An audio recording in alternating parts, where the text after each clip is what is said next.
up, motherfucker. Yo, what's up? What's up? It is February 19th, 2026. Okay, late night. Let's do it. Late night show. Oh, okay. So nothing interesting happened today, okay, in the markets. And let's continue on our philosophical journey. And so yesterday, Eric W. said, like, he's starting to understand. He's starting to understand what I'm doing here when I'm reading charts. And he compared to looking at camel, which tracks the Amazon prices, and you kind of have a chart history of the prices. You could probably do all the analysis I'm doing here and apply it to anything, right? Because price is just an agreement between two parties, just like the price of a stock, a bond, gold, silver, anything. And so I think it's time to discuss a little bit about looking at volume in more detail. So maybe you autistic people might like this one. I personally don't use this technique. I came across it about maybe 2, 3, possibly 4 years ago. One way people track or trade is through the order book. Okay. The order book gives you like all the flows from the tape. So this is real tape reading. What I'm doing with the charts is kind of like a pseudo way of tape reading, right? It's not the true tape. I don't see the orders coming in. You have to remember, back in the old days, people literally had a tape coming out that tick for tick, everything, every order that came through, they analyzed it. So that was tape reading. That's what Wyckoff did in real life. We don't have that anymore. Everything's kind of abstracted away. You just see like a bar that shows up based on accumulative like data for like, so if I have a 1 day candle, I lose all the data within that day, right? I don't know what's going on that day. If I have a 1 second data, I don't know the nanosecond, millisecond. I don't know how fast these transactions come in. I don't have all that data. You can use an order book.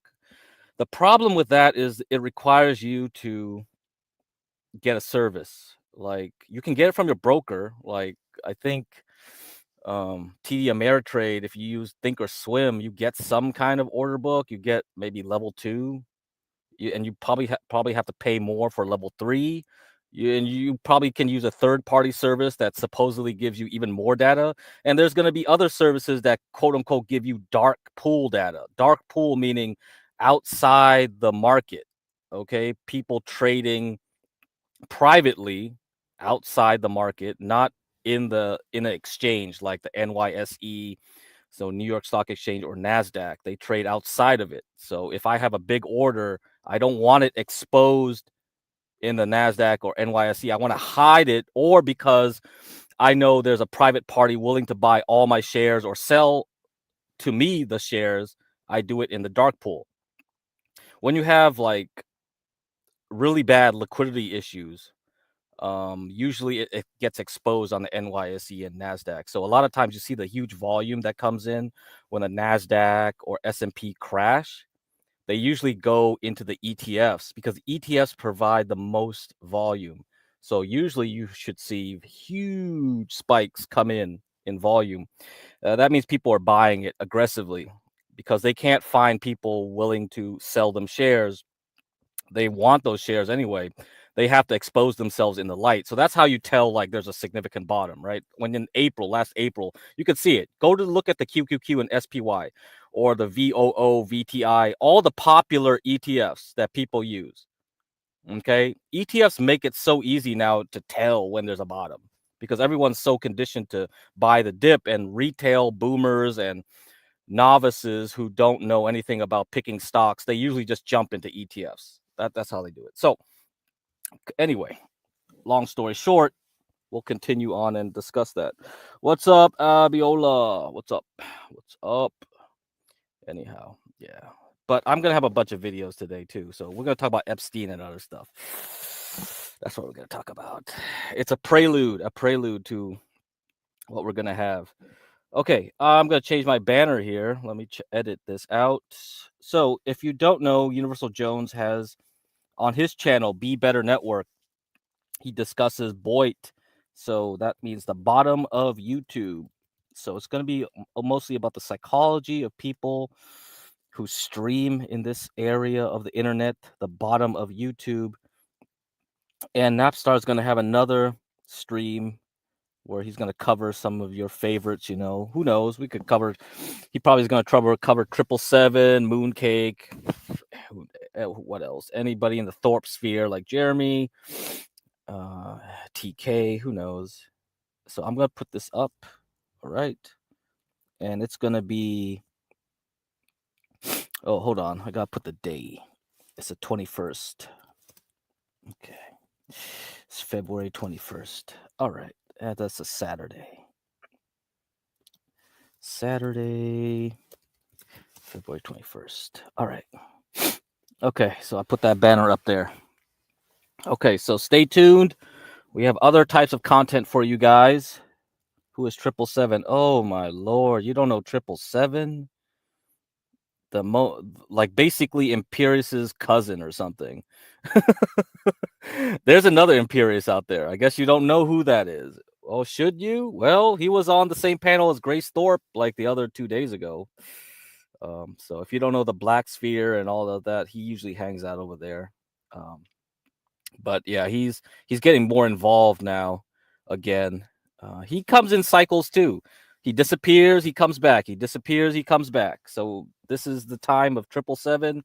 He's back and he's making a lot of noise. He interviewed Lowe a week ago. So yeah, he's not like Imperius. I don't know. He sounds like Imperius. All you white boys sound the same. He's also Italian from what I know. So there's a lot of comparisons. Boisterous, kind of egomaniac, pretty much the same to me. Same shit.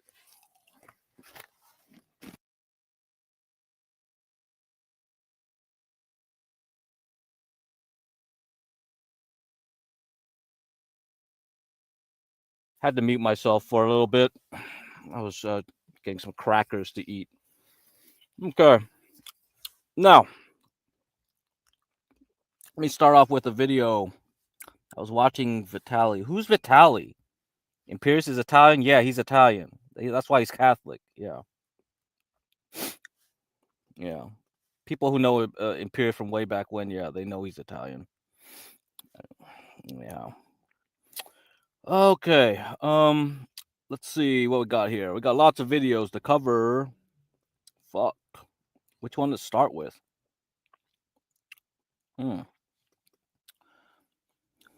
Top of IP2 right now. Yeah, I don't follow that IP2 stuff.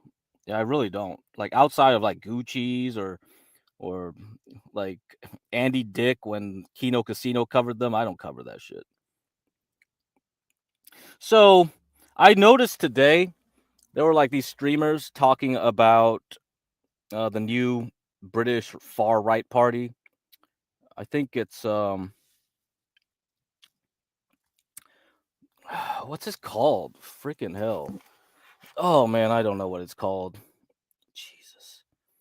I know, okay, so Reform is Farage's party, right? So Reform is Farage. So what's the new one called? New party.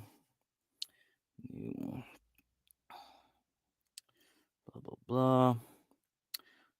Okay. New far right. Right. UK party with Rupert Lowe.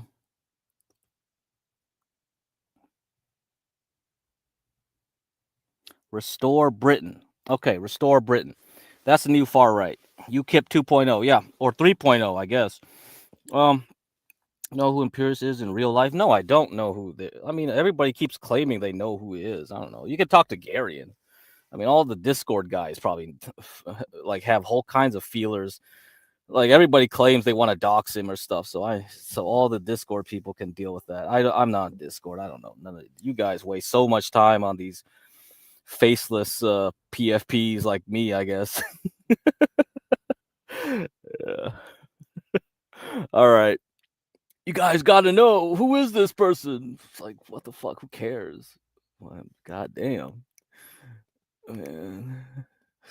Anyhow, okay, so, and we also have the arrest of Prince Andrew. He got arrested on his birthday. So this is the video that I don't know if you know who this person is, but let me just play the video. Maybe you know. Monarchy survive the arrest and potential prosecution of Prince Andrew.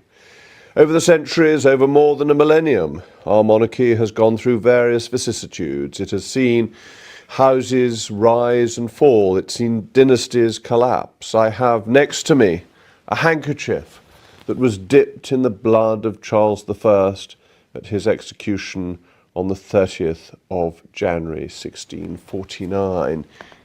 It managed to come back even from that, even from 11 years of republicanism. It managed to survive James II with a new monarchy being formed essentially by Parliament, essentially an elective monarchy that follows from 1689 onwards. But this is a modern age. Modern sensibilities, belief in hereditary power are so much weaker than they were. And the question for the monarchy is, does it serve a useful purpose?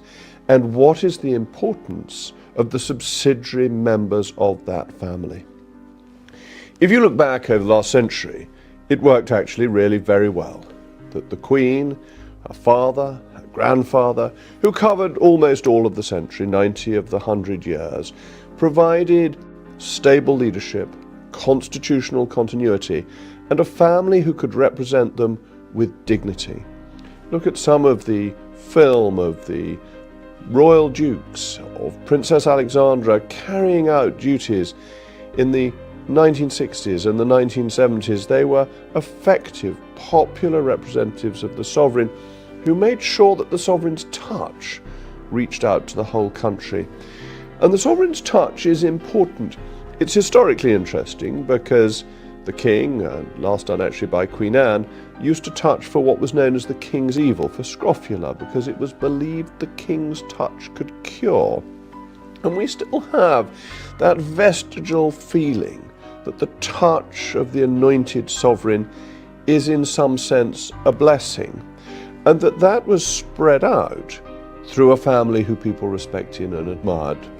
People called Royal Highness, people bowed or curtsied, they were polite to, they followed strict court etiquette around, not because of the individuals themselves, but because of their nearness to the crown, because they were close to an anointed sovereign. And the anointing is important because it's symbolic that the king and the queen and her father and grandfather before her were chosen by God, that they were sacramentally important rather than politicians who are here today, gone tomorrow, and that those close to them, therefore, were touched by that and could represent it. They weren't it, they could become it by hereditary, but they weren't it, but they were touched by it, and they brought you closer to the sovereign. That requires a family that is broadly well behaved. Now, this is now a live case. The sub judice rules are as they are. Inevitably, one has to be very careful about what one says and wouldn't wish in any way to prejudice any case that may come against the former Prince Andrew. But it is fair to say that his reputation did not enhance that of the monarchy, nor did people think that he was somebody who made them feel that the House of Windsor was particularly moral or lustrous. And this is damaging because the king cannot do it on his own. He can do the constitutional side on his own. He can see the Prime Minister, he can hold the Privy Council, he can open Parliament, he can be there to encourage, to be informed, of course, and to warn, those key constitutional roles set out by Badgett. But he can't be around the country enough to bring that royal touch that holds monarchy in our hearts as well as in our minds. And that has always been important. If you think back to how the Tudors understood monarchy, how Elizabeth I understood monarchy, in a much smaller population. She regularly moved around the country. She had her portraits dispersed around the country so that people felt that connection to monarchy. This, of course, was true with the late Queen, whom famously said she had to be seen to be believed. But that rested upon a family. And from Victoria... Okay, I mean, I think for Americans, they really don't understand this, right? There's kind of a symbolic link that ties England and the whole United Kingdom, I suppose, for the subject to their monarch. So if that symbol gets destabilized, I wonder what would happen, right? And I don't know if, like, how people are taught history. When I was taught history in America, you know, we jumped from the Magna Carta all the way to the Revolution. Like, we skipped a lot of stuff.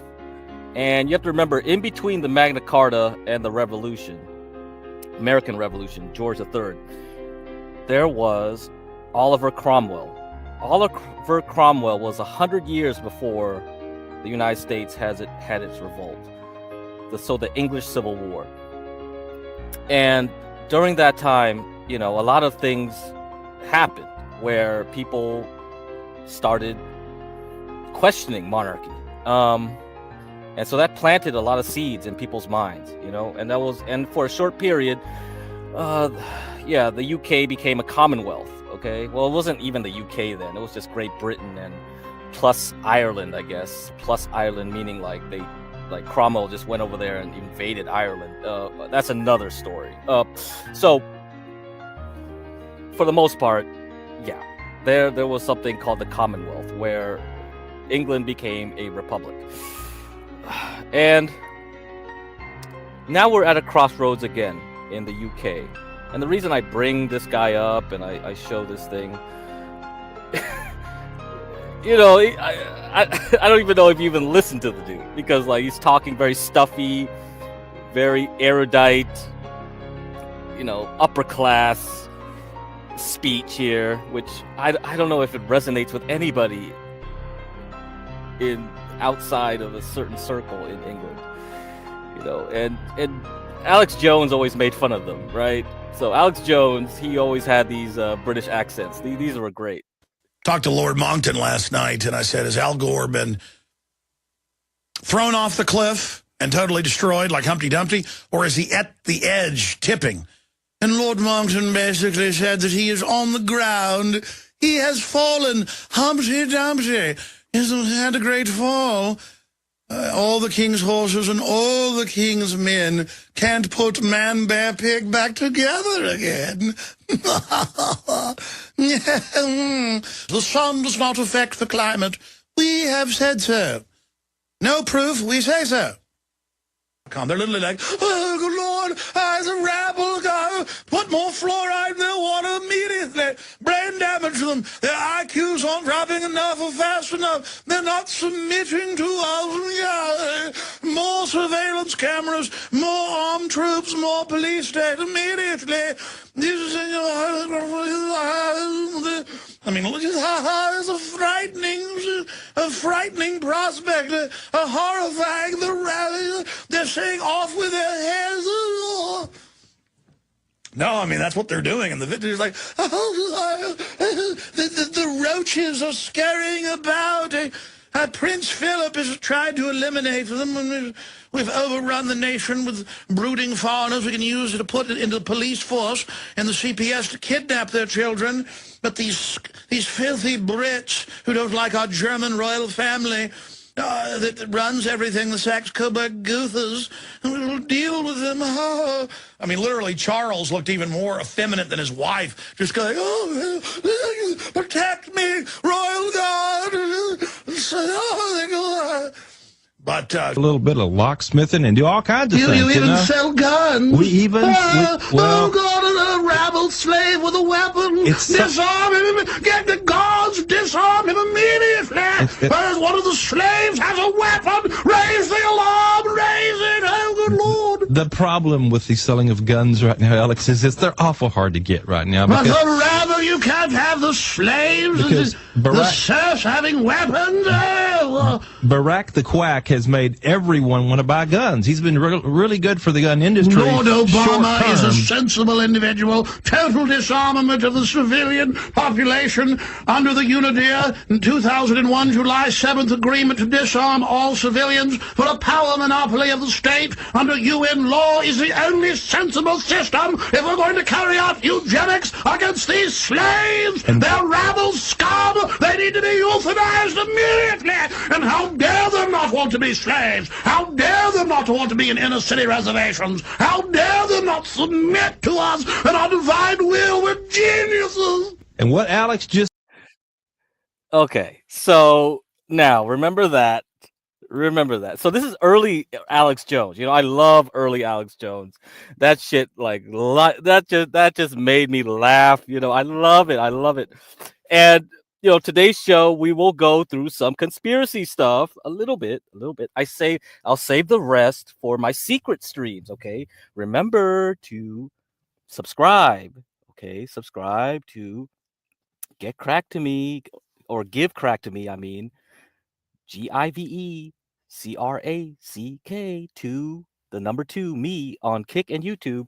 I'm only going to stream there because I'm going to do copyright stuff. I'm going to show some documentaries and stuff over there.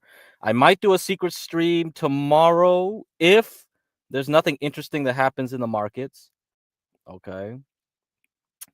Or maybe I'll just do it Sunday or Saturday morning just before Napstar stream. So go look up Anita Bonghit, ANIDA BONGHIT. He spelled it with a D. Okay, and that's his channel. All right, I'll put the link in the chat, and he will stream Saturday. All right, at 1:30 Eastern. So go there. Now, all right, you see that? Yeah, go there. And so Eric said, like, who was it that said Queen of England was head of NWO? I mean, maybe it was like what's his face? The guy who says everyone's a reptilian up in the upper echelons. What's his face? David Icke, right? It was David Icke, I believe.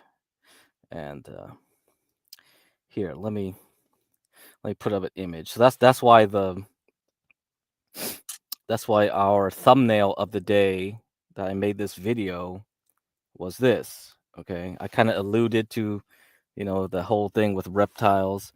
LaRouche, I don't know. I'm not really into the conspiracy stuff. You know, I'm just kind of like, I just like the gatekeepers, the hilarious people. And our lizard friend here with the American blended with the UK flag looking over the Indian Ocean, and I put there Diego Garcia. Now, do you know about Diego Garcia? Do you know that everyone's been bitching and whining about this for the past 2 months? So when Greenland happened, Trump was like, you better not sell Diego Garcia. You better not give it away, England. No. We need that base. And Diego Garcia has his own set of conspiracies. If you look at the Malaysian flight that disappeared over 10 years ago, straight up disappeared off the radar and nobody found it. One of the conspiracies was that it landed on Diego Garcia. Diego Garcia is an important base in the Indian Ocean, okay, for Navy and Air Force. Anyhow. And so, you know, you laugh at the accent, but again, you know, that's exactly who this guy represents. The idea of the perfect family, the model family, the Queen, the Prince Consort, lots of children, the model family that everybody in the country wanted to aspire to.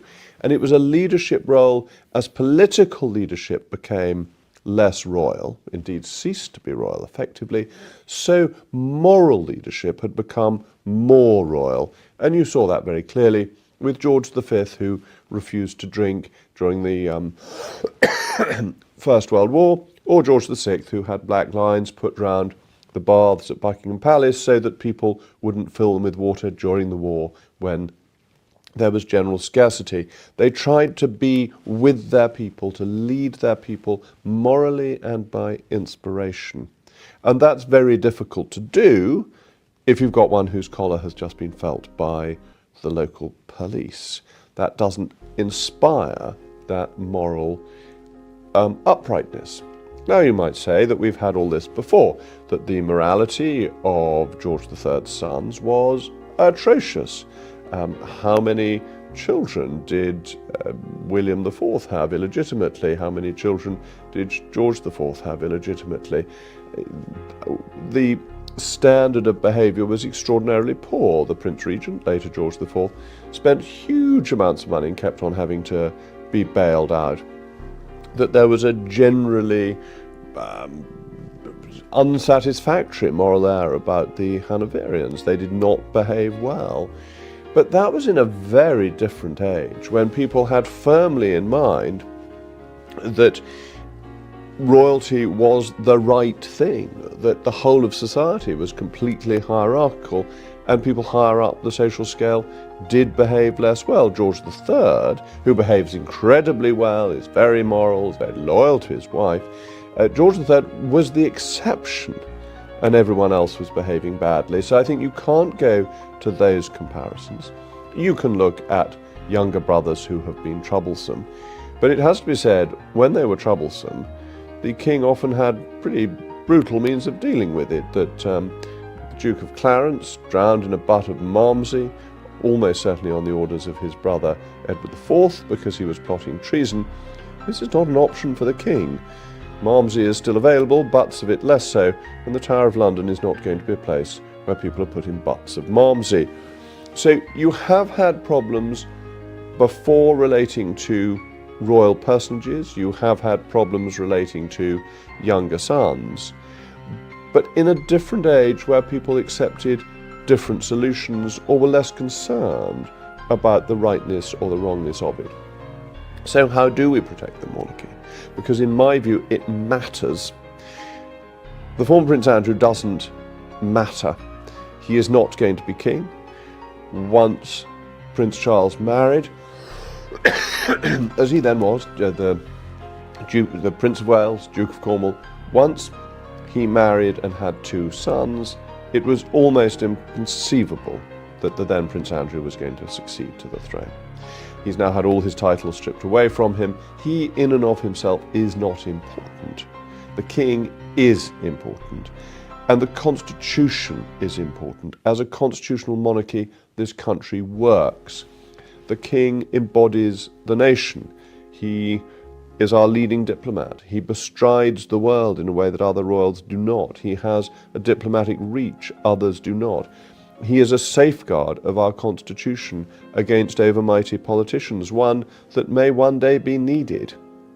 And that is important for our view of ourselves as a nation, who we are as a people. It is an extraordinary link to our history, back to King Alfred the Great, and indeed beyond. So it matters that we are a constitutional monarchy, and Prince Andrew does not matter. But these scandals do terrible damage because we do not live in an age of natural deference or understanding of the virtues of an hereditary monarch who does not have to be involved in the political fight. It is therefore built on a much softer foundation than was true in the Georgian era, or indeed in the Plantagenet era, or the Yorkists and the Lancastrians. The plant. Oh man, Americans don't know any of that. Who cares? Tutors, who cares? Yeah. Yada yada yada. I don't. All right. That's enough. Okay, so he's trying to say that the only thing we need is a king, and as long as the king doesn't do anything wrong, we cool, right? We cool. Okay, so so Gia brought up like the flight. I will play a video now then, since you brought it up. We will play this video. And yes, you have very good ears. It is from Succession. It is It is. I got some selected pieces from this rendition by this girl who's very good. She plays piano by ear, so this is her. She's, oh man, I don't know. Like she comes up with her own arrangements, okay, of various things. So you can go to this. So you can go check her out.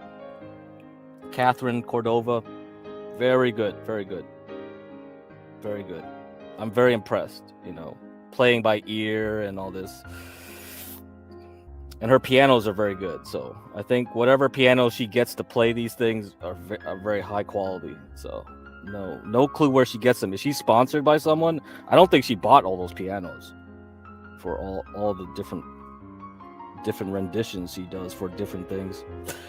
Okay, so let's go to the conspiracy. So I remember that time, the Malaysian flight here. Hey guys, my name's Summit Shift FKA, and on a serious note, I'd like to talk about the Malaysian flight that went missing. Rumours or stuff has surfaced, according to various websites and chat groups. Philip Woods, an employee of IBM, managed to smuggle a iPhone 5 somewhere. People are saying up his arse. It's possible, maybe in his bucket of arse. And he took a picture which he uploaded to iPhone's website or whatever. I've never had an iPhone, so I wouldn't know. But apparently that told them the coordinates of where he was, and apparently it's on an island called Diego Garcia, which is owned by the British, and I think the Americans are there, or we're there. It's literally in between Africa and Australia. And just below India, but it's just weird how a plane that was supposed to have gone missing ends up at Diego Garcia, which is a proven base of military, and then that's it. And they're still saying that we're looking for the plane. It's missing still. The Americans have given the Australians a black box locator, because they have till Monday until the 30 days are up. I don't think, personally, that they're ever going to find that plane. I think something's going to happen to the passengers, and God forbid me, I really don't want that on anyone. But something weird's going on, and I'm just a bit more amped into this now after hearing this news, and it just seems a bit funnier that this is all going on when theoretically there could be an easy explanation, but you never know. I will try and keep you as posted as possible while the search goes on, but I can probably guarantee you that they're not going to find the wreckage because it's in Diego Garcia. The plane landed in Diego Garcia. But hopefully I can keep you as informed as I've been. So yeah, don't forget to like, comment and subscribe, and I will try my goddamn hardest to see if I can figure out what's going on.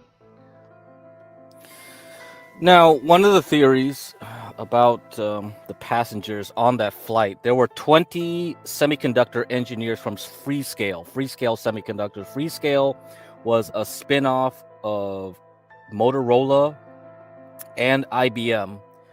Back in the 90s, up until maybe the early aughts, Freescale basically continued on the processor line that IBM and Motorola were building, like the Power PC line of processors.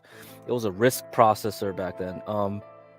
So, everybody was kind of like, man, 20 engineers lost. I mean, when I worked in the semiconductors, I flew a lot too, but I don't know if we ever brought that many engineers on one flight.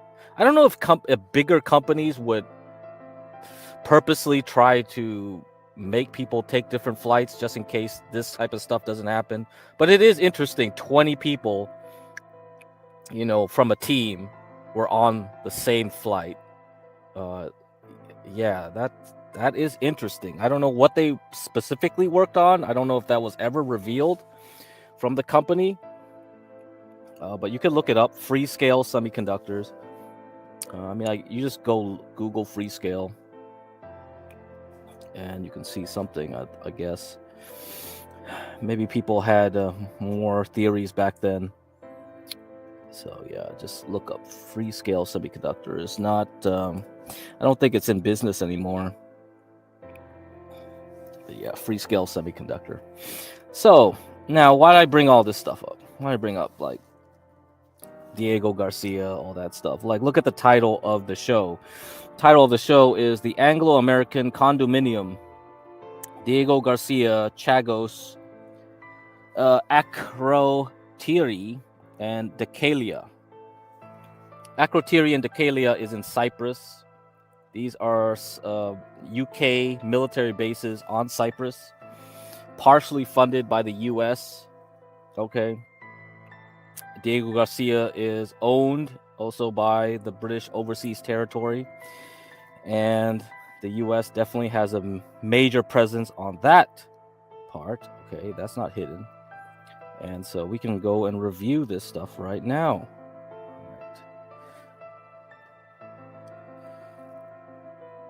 Okay, let's see. All right. Oh, there's going to be a lot of stuff to cover. Let me see if I got time. Pretty sure I have enough time. All right. Hopefully I can get through this. Okay. Let's see. Blah, blah, blah, blah, blah. So this is an old article, archived a long time ago. Okay, let me get rid of this thing here. This is annoying. Goodbye. Anastasiades. Okay, some long Greek name. Stays mum. Mum means quiet. Okay, if you don't know British English. On secret U.S. base. This was written October 11, 2018. So this is about the Cyprus base.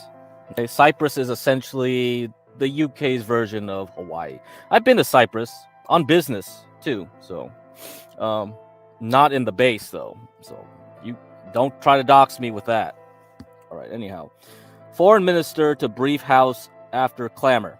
Former Secret Service chief says heliport at Akrotiri dates back decades.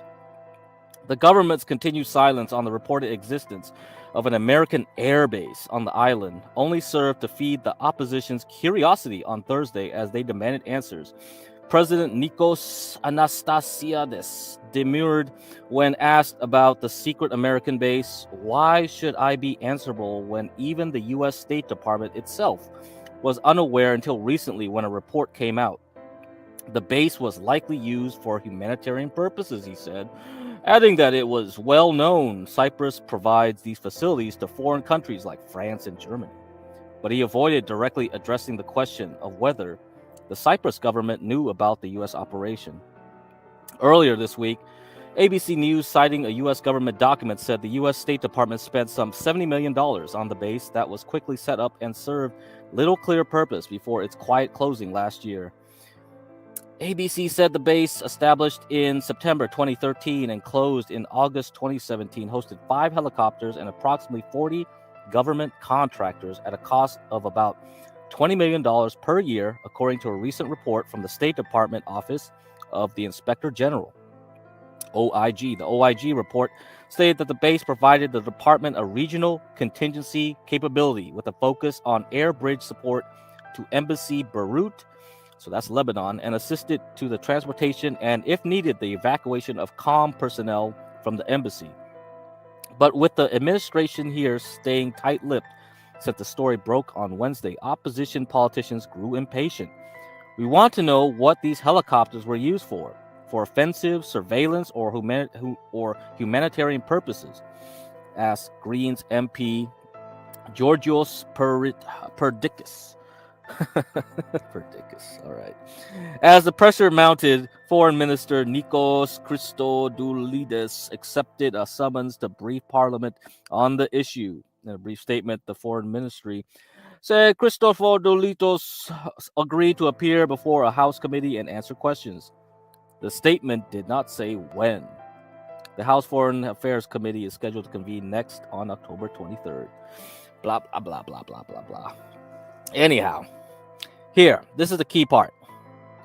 Okay, speculation that the U.S. helicopters were based in Akrotiri within the sovereign base areas, SBAs. SBAs are those special areas, okay, of the British overseas territories. And guess what? Those places make very good tax havens too.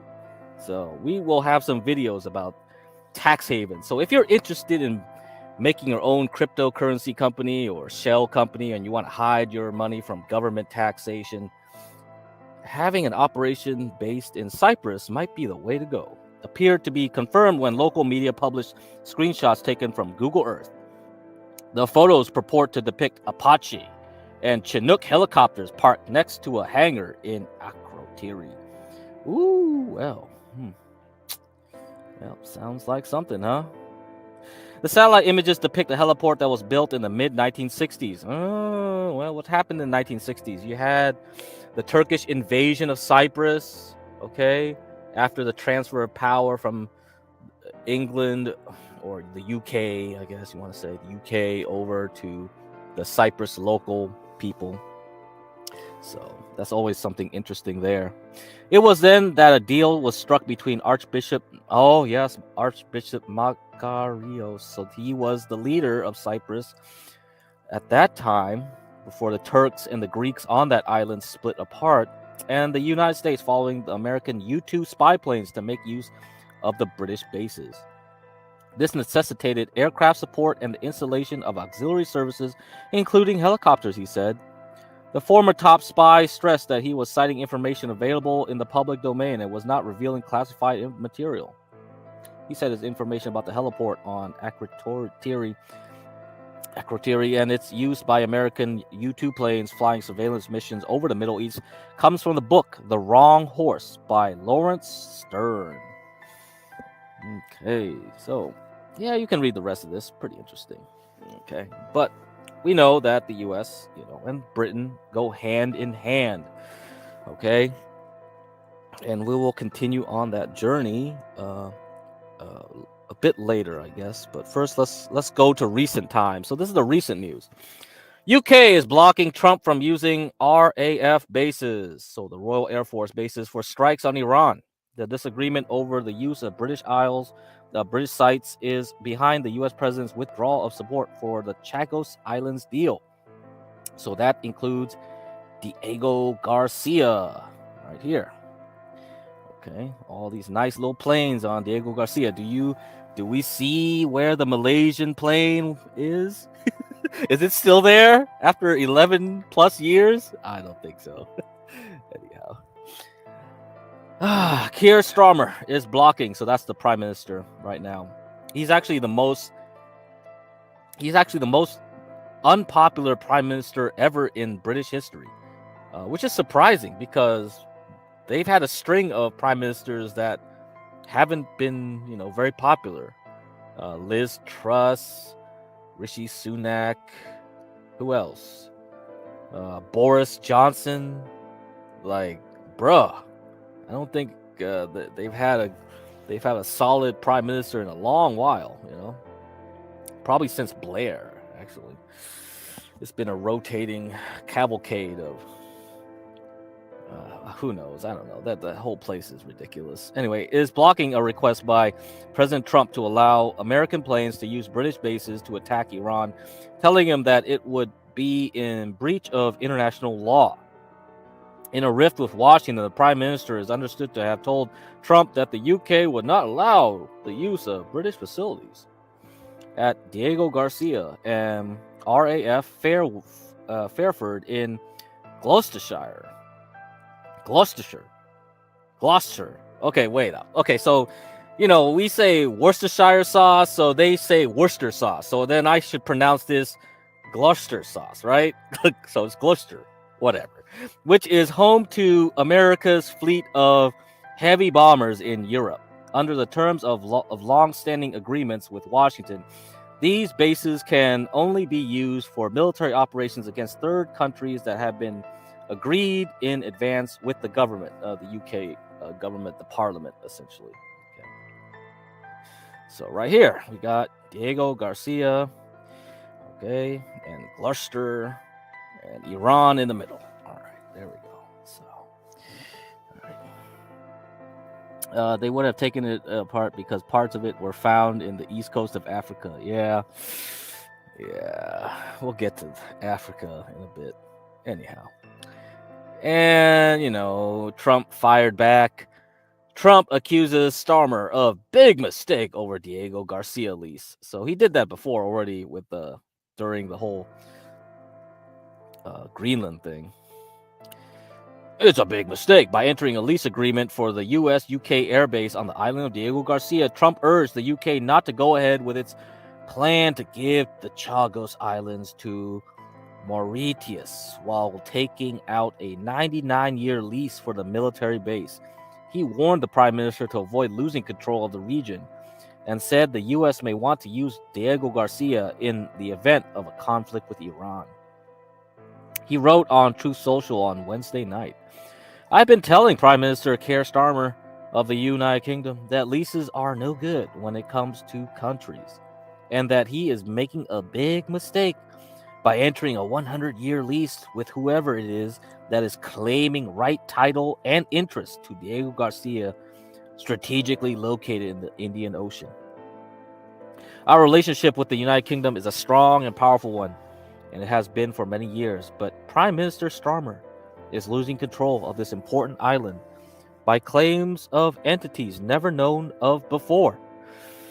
In our opinion, they are fictitious in nature. Should Iran decide not to make a deal, it may be necessary for the United States to use Diego Garcia and the airfield located at Fairford in order to eradicate a potential attack by a highly unstable and dangerous regime. An attack that would potentially be made on the United Kingdom, as well as other friendly countries. Prime Minister Starmer should not lose control for any reason of Diego Garcia by entering a tenuous, at best, 100-year lease. This land should not be taken away from the UK, and if it is allowed to be, it will be a blight on our great ally. We will always be ready, willing, and able to fight for the United Kingdom, but they have to remain strong in the face of wokeism and other problems put before them. Do not give away Diego Garcia." All right, there we go. Now,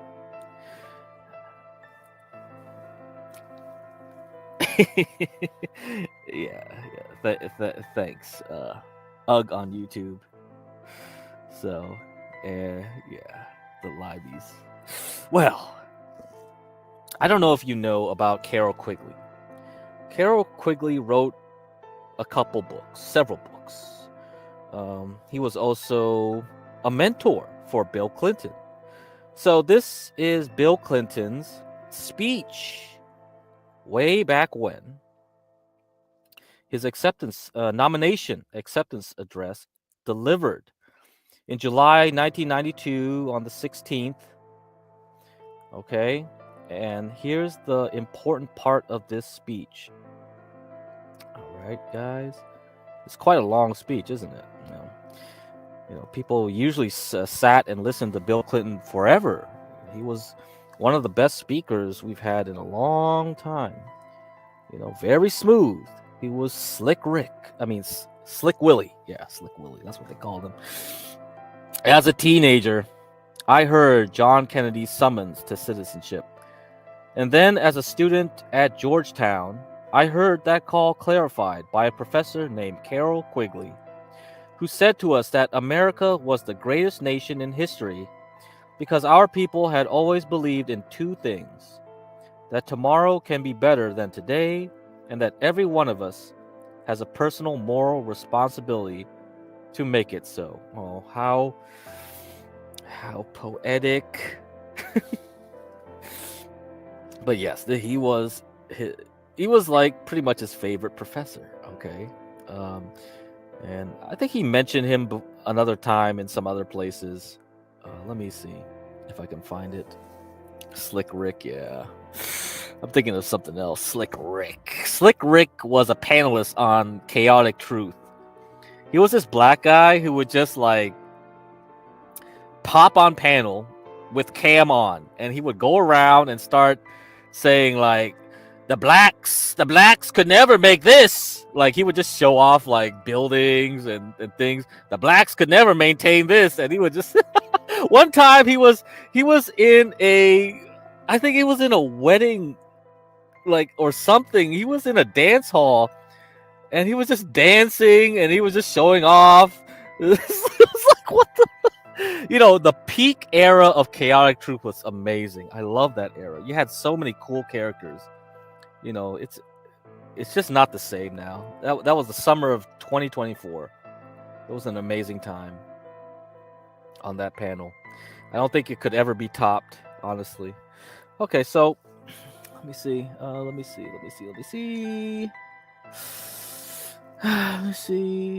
Where is it?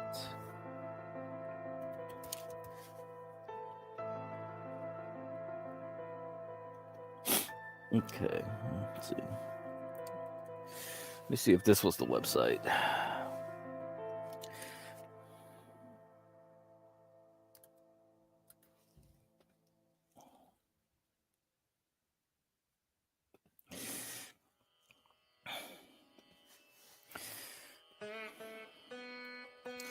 Yeah, I mean that's how you had John Galt, you had Imperius. You had another crazy dude named Lord Geotron. Lord Geotron was amazing. Holy shit.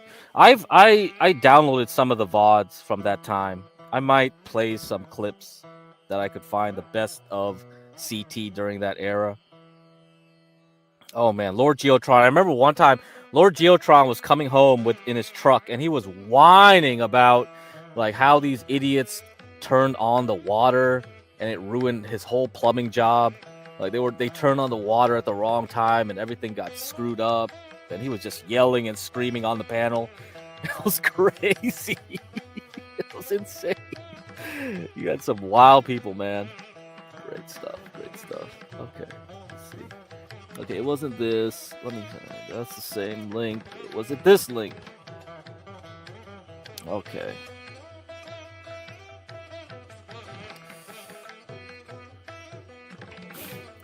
Okay, Clinton's remarks in a standing room only, Gaston Hall. So that's pretty recent, huh? 2019. So I guess he talked about Quigley again here.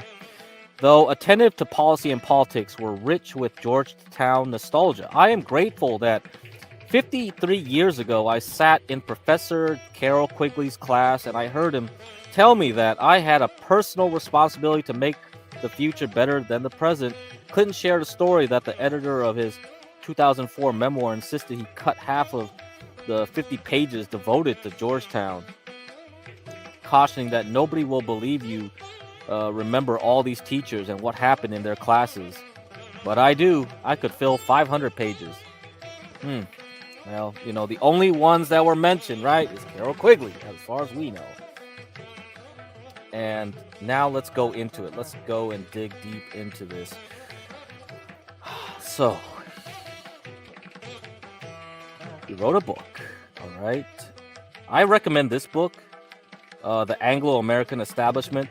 There's a more popular book, Tragedy and Hope. Tragedy and Hope is the one the conspiracy guys always tell you to read. It's like way too long, all right? But I think if you read this one, it's good enough. Okay, The Anglo-American Establishment, Carroll Quigley on the Real Power Structure. Carroll Quigley is best known for his work Tragedy and Hope, where Quigley outlines a more accurate history of the previous centuries. I haven't read the book due to its sheer length, but after coming across a shorter and more accessible introduction in The Anglo-American Establishment, I decided to read this one instead. In many instances, it confirmed my suspicions, and at certain moments, I was shocked at the sheer cynicism found in the world of geopolitics. For example, here is one section from the book on page 39, which reads, Cecil Rhodes arrived last night from South Africa. I was at Stead's again. Rhodes had talked for 3 hours of all his great schemes. Rhodes is a splendid enthusiast, but he looks upon men as machines. This is not very penetrating. Then just after, 12 days after this, on February 15th at Lord Rothschild's country house, Brett wrote in his journal, "Came here last night, Cecil Rhodes, Arthur Balfour, Harcourts, Albert Gray, Alfred Littleton. A long talk with Rhodes today. He has vast ideas, imperial notions. He seems disinterested, but he's very ruse and, I suspect, quite unscrupulous as to the means he employs." All of these figures were associated with the Milner Group, alongside others, and Carol Quigley outlines how these organizations and groups were behind the various machinations of the British government in terms of their foreign policy. We find in his analysis how initially Britain appeased Hitler and funded him, hoping to eventually bring about a war between her and Russia, in which she succeeded. They also had no qualms in sacrificing the Central European countries to achieve their aims, such as Poland, Austria, Czechoslovakia, and Romania. However, this is not to say that all factions agree totally with these outcomes, as apart from the Milner Group, we had the Round Table, the Chamberlain Group, the Cliveden Set, the Times Crowd, and others who had different geostrategic plans. Moving on, we also see how the Milner Group altered their models for economic growth to suit their agenda, replacing international finance with monopolistic national capitalism, which makes us question the idea that the economy is a non-political activity that cannot be controlled by a handful of people. I would like to conclude this article by stating that geopolitics is a very intricate affair and the problems associated with it are not easy to solve. It requires a huge level of diplomacy and compromise so that a balance of power is achieved in order to reduce the threat of war. Britain's elite at the time knew that they had to rebuild Germany to some degree, but either they miscalculated or willingly induced the horrors of World War II. We will never know fully. Nevertheless, I'm convinced that currently the Western financial elite are certainly wield too much power, which is to the detriment of humanity. So, if you're Canadian, I have a book to recommend. It's a 3-volume set. It's called... let me see what it's called. I think it's called the... Canadian... Let me see... I think... Newman... Establishment...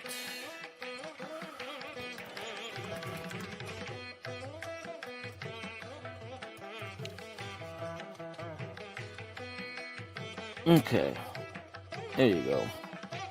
You can get it on Amazon. Here you go. I'll give you the link.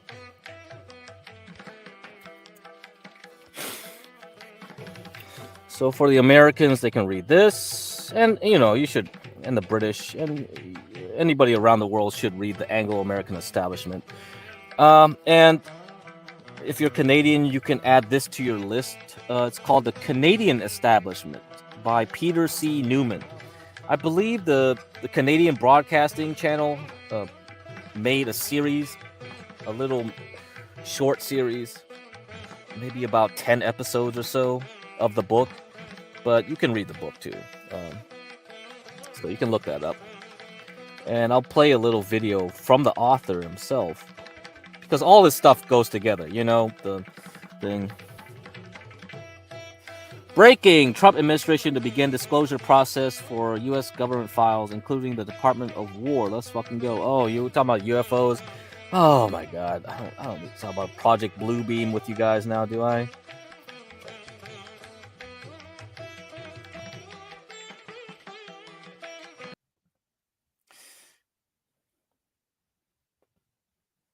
It's a group of self-selected people who run the country, or to be precise and accurate, who ran the country. Their day is over, and I think that's well worth writing about, and I have tried to put it all in one big article. It was really geography. I had been in Ottawa for 20 years as a political journalist, and I became editor-in-chief of the Toronto Star, so I had to live in Toronto. And suddenly I couldn't write about national politics because the way I write about it is I have to be there, I have to watch people, I have to, you know, smell them. I mean, so I just switched and I started to write about this group because they were running the country. I thought it was back in Ottawa, but it was them. It was a negative force in the sense that it was mainly out to enrich itself. On the other hand, there, you know, all of the money that's contributed for health, for people who need help, it comes from the establishment too. So we can't just say it shouldn't exist, because it should exist, but I would suggest it would be a little more generous. Well, I think the best, in my view, was Red Wilson, who was the head of BCE, and who really is a great Canadian. He contributes to all Canadian causes, and he's also very enlightened in his policies. You know, if I had to pick one, it would be him. Look, there's always an establishment, whatever it's called, and the establishment has the power. I am saying that it has taken a sharp turn to the left, and I think that's good, but one day there will be another establishment, there will be another Peter Newman taking it to task, I hope. All right, guys, so, well, you guys can read it up there in Canada. You guys definitely have a new establishment up there. Maybe it supports wokeism or whatever, but there is a change coming, right? You know, the US, the UK, everybody here, and essentially the British Commonwealth, because a lot of the Anglo nations do stick together, whether you like it or not. They try to align their policies. So we live in that world, you know.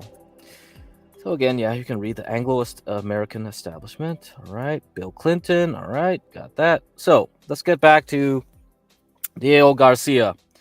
There is a battle here. Okay. Mauritius claim to the Chagos Islands, not the only one. Written February 19, 2026. All right, that is today. That's basically the island. It's an atoll. It's barely a solid piece of land, you see, but it's strategic in its location. Nationalinterest.org, all right, which is a think tank created by Richard Nixon way back when. Okay, so disclosure. This is an opinion piece, right? The Chagos Islands are far closer geographically and historically to the Maldives. What are the Maldives? What is Mauritius? Okay, the British government's agreement to transfer the Chagos Islands to Mauritius has floundered on its encounter with President Trump, who denounced it as an act of great stupidity. It risks a rupture in the UK-US relationship at the core of NATO between two countries that rely on the Diego Garcia military base for their national security and NATO's interest in the Indo-Pacific. By placing principle before prudence, it throws their basing arrangement into uncertainty despite provisions for leaseback from the Mauritian government. Yet even on its own terms, the settlement is incoherent. Amid the Trump torrent, the president of the Maldives intervened on principle. Mohamed Muzi government has written to the UK arguing that his island nation, not Mauritius, holds the strongest claim to the Chagos Islands. For decades, the tiny Indian Ocean chain of more than 60 islands has been treated as a symbol of unfinished decolonization. But would Mauritius even be the correct inheritor? Look at a map. Port Louis, Mauritius's capital, is roughly 1,300 miles away from the Chagos Islands. Male in the Maldives is only 300 miles away. The Maldives also straddles the same oceanic ridge that runs from South Asia to Chagos. ceding these islands to an African nation sits uneasily with the fact that London and Washington have always treated Diego Garcia not as an African outpost, but as a cornerstone of Indo-Pacific strategy and a backbone for NATO-linked operations across the region and the Middle East. That assumption of continuity is now in doubt. In January, Mauritius's deputy prime minister confirmed that once sovereignty transfers, Diego Garcia base would be prohibited from storing UK and US nuclear weapons. All right. Well, I'm mispronouncing that. How you pronounce that? Can you spell it out phonetically in the chat? But anyway, we got this here, and you can see the map between them. And this is the Chagos Islands. I don't know if they can zoom in this thing. Can you zoom in this thing? No, it's all blurry and stuff. But yeah, you can see it right here. That's where we're at right now. We're in that zone. Oh boy, so we got some issues there. I don't know if this like really matters at the end of the day. No. I've heard some people were like running boats up and down at Mauritius. Oh, Mauritius. Okay. So yeah, there were some stories of some islanders going on there, maybe from here and there. I don't know. Are people protesting? There were some people protesting that should stay in the UK. I don't know what's going on. Like nobody lives there, like outside of the base. Like it's just a fishing spot, for these people. Anyhow, auction. So let's get back to stocks now. The reason I brought all that stuff up is because not Moo, it's Ma. Okay, Mauritius. Okay. So Eric W brought up like he uses camel. Okay. Now I've talked about looking at effort and result in terms of volume versus a price action. Now I'm gonna get into the weeds here. This might interest some of you people who like a more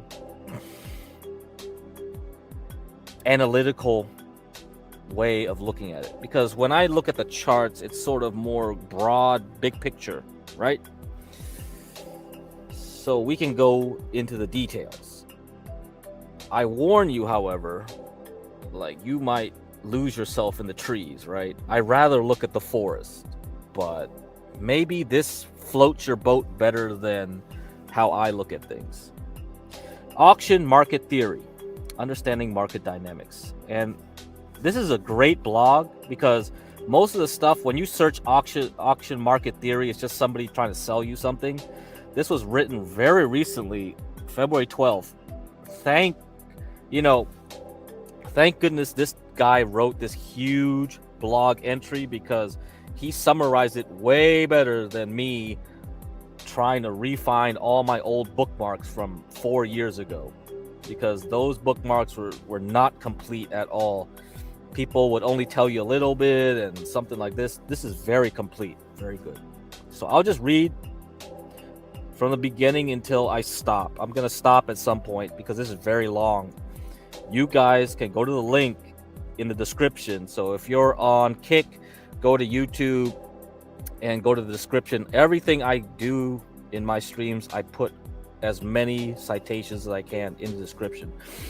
I started trading many years ago, and my beginnings were probably the same as the vast majority of people, stumbling upon some video on YouTube of a guy making thousands of dollars on MetaTrader, trading Forex meaning trading currency, using some sort of technical analysis. Technical analysis is what I talk about in this channel. And this is one of the reasons why I don't tell you too much about the indicators, and then, you guys always ask me, hey, can you talk about the basics of technical analysis? No, forget it. Really forget it, because you can learn it on your own. It's really irrelevant for you to learn too much about it, because you're going to learn things that are mostly useless. Let's put it that way. It's good to recognize some of them, because then you recognize what the morons are going to do. Because if you see something that most people see in technical analysis, you're like, oh, okay, look at this guy. This guy's just looking at the 200-day moving average. Or this guy's looking at these candles and going like, oh, that's a dark cloud cover pattern. Like, those guys who look at that stuff generally will not beat the market, okay? There's no edge there. Everyone sees that stuff, so it doesn't work. It's the stuff that you don't see, that most people don't use, that will work. So that's why I don't like to talk about them. You don't want to learn the basics. And you don't want to get fixated on indicators.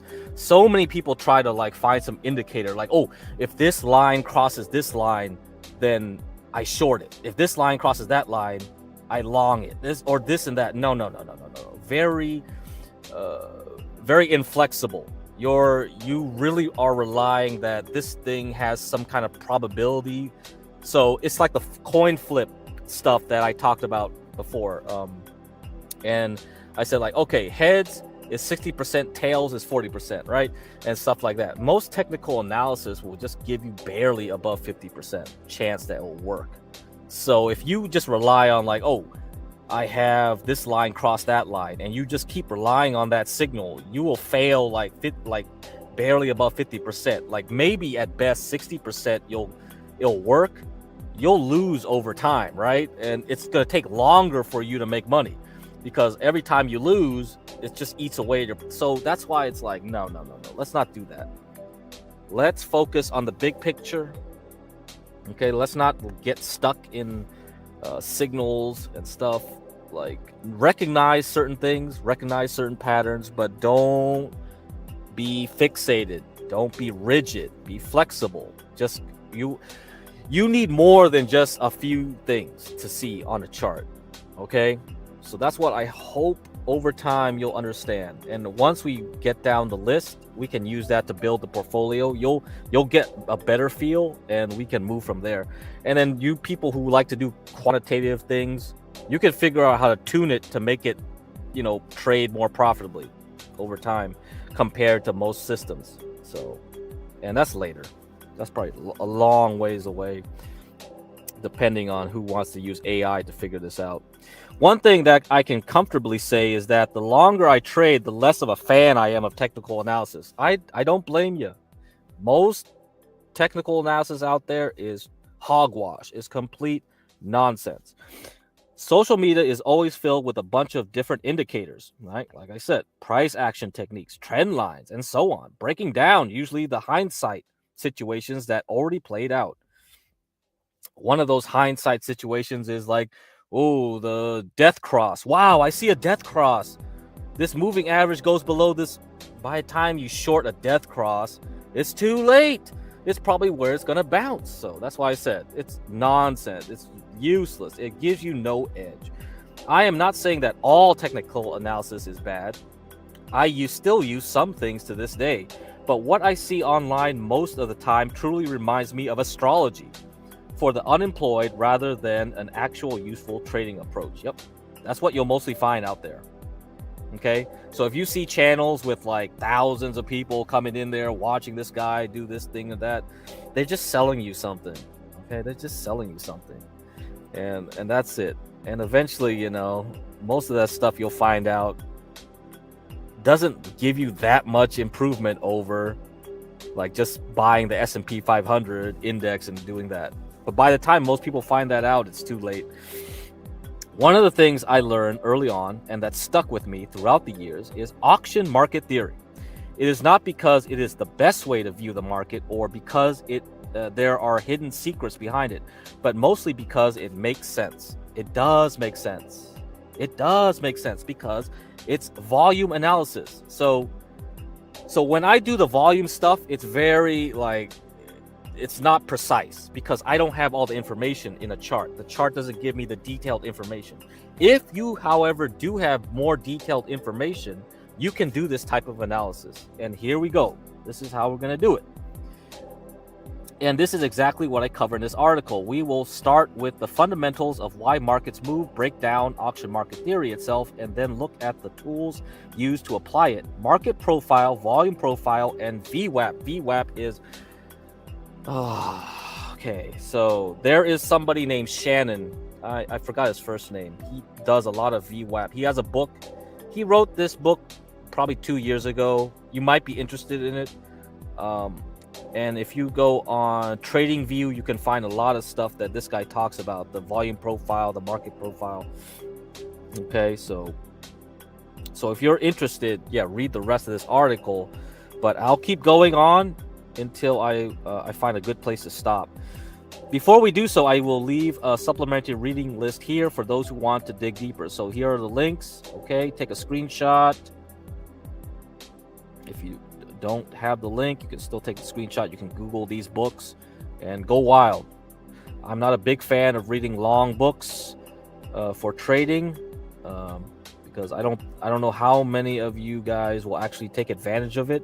You guys might just spend all your time trying to understand what the heck this thing is saying and less time practicing trading. So I caution you, don't be the guy who just reads a bunch of books but never trades, because there's a big difference when you actually go into your account and trade. Your psychology takes over. So be warned. Don't spend too much time here. You have to work on your psychology at the same time too, you know. Order flow and why markets move. A lot of people have no idea why prices actually go up or down. There are always many theories behind every move, with the word manipulation usually flying around. But fundamentally, things are much more simple. Sometimes you hear that price went up because there were more buyers than sellers. This is actually not correct. Prices move because of the dynamics between market and limit orders. And since for every buyer there has to be a seller and vice versa, prices will move when there is aggression on either side. Okay, what is a market and limit order? Market order is usually the dumb guys who just want to buy quickly. So, you know, some guy comes around and just goes like, hey, give me 10 shares of Apple. Here you go. Whatever. Give me any price. Usually you can tell that guy's the retail guy. And the limit order guy is usually the guy who has like, I want to buy thousands of shares of Apple, you know, and I want to make sure it gets done in this price. Okay, so that's this more smarter guy. In general, that's what they usually infer by that. Okay, so let's go here. Let me see. I don't even know if I can explain this to you guys. All right, let me see. Numbers in red and blue columns showing resting orders. Okay, blue and red numbers in the middle show executed orders. Oh boy. Okay, this is gonna be fun. Okay, so they're gonna use more terminology here. What you see above is an example of a trading DOM, depth of market. This particular DOM shows the depth of market for Euro Stoxx futures. So I think that's a German index. In trading, there are only two types of orders that matter for understanding price movement. Market orders, all right, are orders to buy or sell at the best available price right now. They are executed immediately against the resting limit order in the order book. Market orders are the aggressive side of the equation. They are the ones that move prices because every time a market buy order takes out the best available ask, the price ticks up. Every time a market sell order takes out the best available bid, the price ticks down. This is how and why prices move. It is not because of an RSI, you know, that's a technical indicator. A lot of people, that's like the first indicator you learn in technical analysis. Oh, you know, the RSI, relative strength index, crossing a level or a candle closing above a moving average. Oh, that's what I talk about, right? Oh, look at that candle bouncing off that 40 day moving average or something. Prices move because aggressive participants are willing to pay the spread to get filled immediately. So it's either a dumb guy, right? Some guy who goes like, whoa, the market's crashing, I'm going to catch the knife. And they go into their little brokerage account and go like, yeah, give it. It's crashing. This stock is crashing. Give me at any price right now. So most of that is impulsive buying. So it's usually some kind of stupid person buying, maybe. but it could also be somebody who's needs a lot of liquidity. So it could be a smart person coming in, a big buyer or a big seller, because they want to get out quickly because they know something happens, right? Like we discussed this with the semiconductors like 2 weeks ago. When I shorted semiconductors, I looked at that candle and I saw very aggressive selling going down right through there. So that could be because of what happened, right? Somebody was selling with market order. They were just like, get me out at any price, get me out at any price. And the next several days, we started crashing, right, in the NASDAQ. Now, limit orders. What are limit orders? Limit orders are resting orders placed on the order book at a specific price. They advertise the intention to buy or sell and sit there waiting to be executed against incoming market orders. Limit orders are often called the heavier hand in the market because large players cannot afford to use market orders. Okay, so these are people who should be smarter. If they did, they would incur considerable slippage trying to fill large positions, or they're desperate. They're desperate to buy or they're desperate to sell. That would be the only reason. So can I tell if the person buying with market orders is the dummy or the smart guy? Now, if I could figure that out, I could pretty much predict the market very well, but I don't have that tool. Is there a tool out there that has it? I don't know. Maybe Martin Shkreli has it. Okay. Instead, they use various advanced order types, such as icebergs, to hide their intentions and avoid getting front run. If you are placing a limit order on the order book, you are making liquidity. Because limit orders are the heavier hand, they are the ones that stop markets in trending environments from advancing or declining further. Aggressive market participants firing off market orders often hit these limit walls and get absorbed. This dynamic between aggressive market orders and passive limit orders is the foundation of everything that follows. Okay, maybe I lost most of you guys by now. Who knows? But let's continue. What is the auction market theory? J. Peter Steindelmayer, whatever this German name is or something, Steindelmayer, developed the concept of auction market theory. Jim Dalton was one of the first to recognize the value of Steindelmayer's ideas and contributed to them significantly in his book, Mind Over Markets. If you want to go deeper on this topic, those are two names to look up. Auction market theory breaks down the market's primary purpose and how market participants interact to fulfill that purpose. The main idea lies in the fact that financial markets are no different from any other auction, where buyers and sellers meet daily. There are two major things every market is trying to achieve: facilitate trade in a two-way auction process, seek the fair value of the asset. A two-way auction means that the end of the up auction is followed by the beginning of the down auction and vice versa. Auction market theory translates this process through supply and demand dynamics and price discovery. This process is then represented by tools such as market profile or volume profile, which produce bell-shaped curves representing 68% of activity as one standard deviation from the mean. And we talked about sigma levels before, right? We talked about that. We talked about what's the expected value of a move. Okay, this is where it comes from. All right. So if I think the S&P 500 is going up or down tomorrow, I have a statistical profile of it. I say, like, within a sigma, okay, the standard deviation, it should land here. If something crazy happens, and I believe it's a 2 sigma event. So when I did my show, you can look it up, 2 sigma. And the next day we had 2 sigma. We had the S&P shoot up way higher than what it's supposed to. Okay, there you go. Now you got it. Now you understand. So that's where this comes from. To make this tangible, all right, this practical example, let's look at a hypothetical example in the stock market. Say that one share of Samsung stock trades at $100, which is actually not that far off from the price in Korean won where it actually trades. A new Samsung phone comes out and it is terrible. The battery is not working, overheating, the whole mess. Because of this event, Samsung stock starts dropping in value until it finds new buyers at, let's say, $50 a share. This is where a new value area is created. After some time, the phones get repaired and the price of the stock starts to rise again. Where is the market likely to stop? The previous value area is around $100. This is eventually what every market does. Market participants constantly negotiate prices between balanced and imbalanced values. Okay, here you have a chart of Samsung.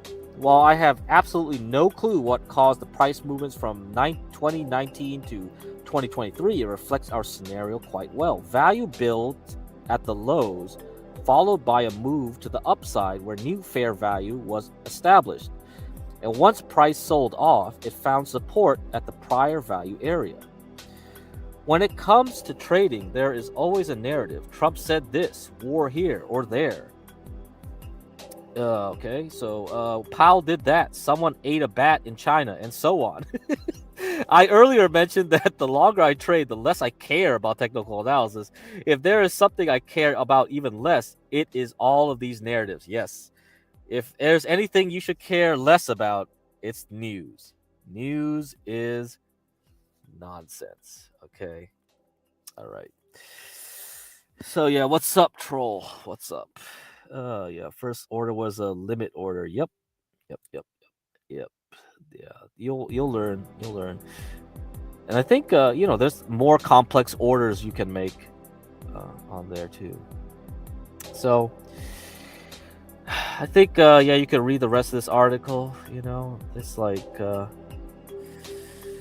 it's quite good. You start seeing this, and if you go in Trading View, you can basically generate these type of things. I don't know how good they are though. That's the problem. Like this, you see.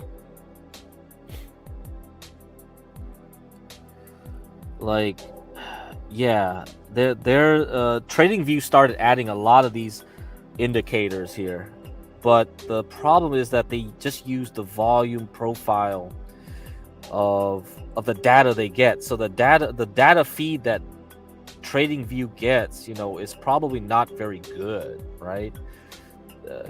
You have to pay for better service to get better data. The free service that you get from Trading View in general, and even if you have a subscription in Trading View, the data you get is from the BATS data. The BATS system. The BATS system is the free real-time system, which is trash. So let me tell you what it is. BATS. Exchange. BATS. So it's the BATS exchange. So BATS, BATS, Global Markets Stock Exchange. It's now part of the CBOE. Okay, so it was formerly called the Better Alternative Trading System. But you probably want like the total information from all the exchanges, right? You need everything, the NYSE, the American Exchange, the NASDAQ, everything. So the stuff you get from BATS is, and if you do this, it's not going to be good. And there's going to be like services that offer the order book itself. And if you got the order book, you can generate, more complex information from there. If you got level 3 and all that, and you can generate this. Anyway, I don't know that stuff. You can auction market theory people, order book people, they probably have some YouTube channels where you can see what's up, how they do things. But I think most of those people will try to sell you a subscription. That's the problem. All of them are just trying to sell you a subscription. That's why I never like this stuff. I love the theory of auction market theory, but it's like, how do I actually get this data though without going through a third party that I can believe it, right? That's the problem. So that's why I never really got into it. But I think I think some of you will like this a lot more than technical analysis for sure. It makes a lot more sense to follow it this way. This is what you get in TradingView, the defaults. So one day maybe I'll go into this, like how you open a TradingView and do this yourself, and you can probably replicate it on your Thinkorswim or something. I'm sure they have the similar things that you can make, but you can see like it builds a volume profile, and you can determine which area you will have a support. You see, so this thing draws a red line where it finds the peak of this profile and say like, here, this is where the next time this stock goes down, it should find support. And look, it bounced off of there, right? So, and it didn't use any magic lines, right? For me, what would I do? I would just be like, oh, I see a top here, I see a bottom here, I see a and I'll just draw lines based on where I see price. But here you take into account the volume and the price together, okay? So, and then when we talk about VWAP, volume weighted average price, that's a whole nother game here. That's what it is. You can look it up. Volume weighted average price. Look up Shannon. Okay, so Shannon volume VWAP. Let me see. And hold on. Let me find this book. All right. And I'll give you an Amazon link. Okay, how about that?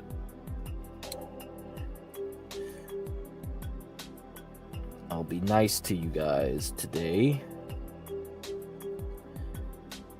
Okay. There you go. Maximum trading gains, anchored VWAP. Okay. So, yeah, look up Shannon. Brian Shannon. SHANNON. So, yeah, can have fun. He loves VWAP. So, if you're interested in reading about it, this guy just loves that stuff. So, this is a very long blog post, so I'm not going to read anymore. I think you get an understanding. We might return and revisit this if I feel like it down the line, but it gives you an idea. So we're done with this. We're done with this. We're done with this. Okay, I'll bookmark this. Get this off the thing. Okay, so let's do some cycles. Let's switch some gears. Okay, get out the theory stuff. Let me take down the banner. Okay, we don't need that. Take out this. Goodbye. So let's start off with this. Total vehicle sales with 13-year cycle. So 13-year cycle, 1976 to 2015. Okay, I guess, and this is so he's used this 13-year cycle before from all this time, and this is the recent, cycles from the 2000s up till projected to 2040. So, look at the vehicle sales. What does it tell you? It looks like we are about at the peak of car sales. So, any of you guys are looking to buy a car, maybe if you can hold on 5 years, you'll probably get a better price. It also could mean that it's time to short car makers. Or how about Carvana? How about used car sellers or something like that? Maybe they won't make much of a profit. So I don't know if this is how this will affect used car sales versus new car sales. But if you look at GM and Ford, so I guess that's the black is GM and Ford is the blue one. It follows this cycle pretty well. So we might be at the peak of these two stocks. So this is something to look at. And this is from Larry Williams. Okay. So Larry Williams, this guy is the expert here. He's the expert trader. So I would trust his little charts. He's been trading for a long time. Actually, his daughter is an actress. I mean, they both won trading awards. Let's see. Larry. His daughter. Let's see. Yeah, Michelle Williams. I don't know if she was in any recent movies. But here you go. Here's the Wikipedia. You can look it up yourself. So Larry Williams, Michelle Williams. Yeah, you can look it up. My bad. Here. Okay. There you go. You can look it up. Now, he also plotted the cycles for 6.3 year cycle of inflation. So right now we're tracking at the bottom. Inflation should start picking up now. That's one reason, we saw gold do what it did last year into early this year. And now I think oil should follow. Okay. So let's look at where we will be with inflation. So we should start rising pretty rapidly as we hit 2027. So sometime in 2027, oil should rapidly rise even further. And once inflation hits 5%, if the Fed is really too slow, or if it doesn't care about inflation, let's say, and the inflation does hit finally 5%, that's it. I think that's it for that. That's too much stress for the stock market. The stock market is okay with some inflation, right? And we're about like 4% right now, I think. Last I checked. Let's see. What's the sticky inflation we have? Sticky inflation. Okay, sticky inflation. Here we are. Let me give you the sticky inflation. 3%. Okay. 3% sticky inflation. Okay. And let's look at the core 12-month inflation. What's that? The core sticky is still 3. Okay. And then let's look at the... I think that's about the same, huh? So, yeah, if the sticky is 3, then we're at 4. I assume for the normal inflation, the full inflation. Flexible CPI. So, flexible should be... Let's see, this month over this 12-month annualized. No, I don't want the annualized for that one, do I? No. Let's see. 1 month. Should I get 1 month annualized? 3 month? 1 month?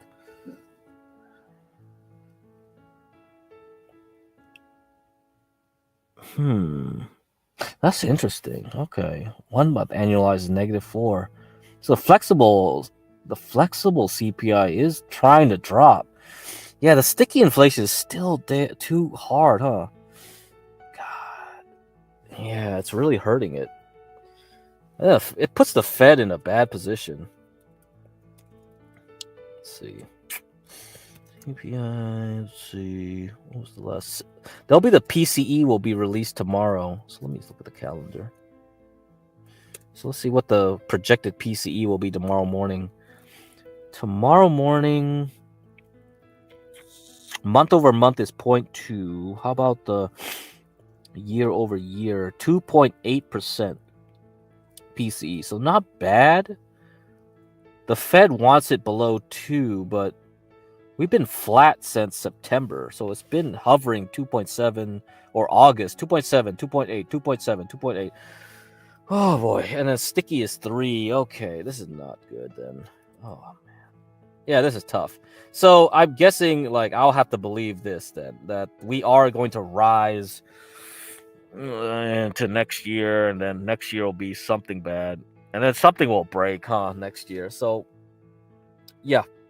If this thing hits 5%, I don't know when it will hit 5% sometime next year. If it's going to be earlier, sooner, or later, that will definitely be the time when the stock market just gives up.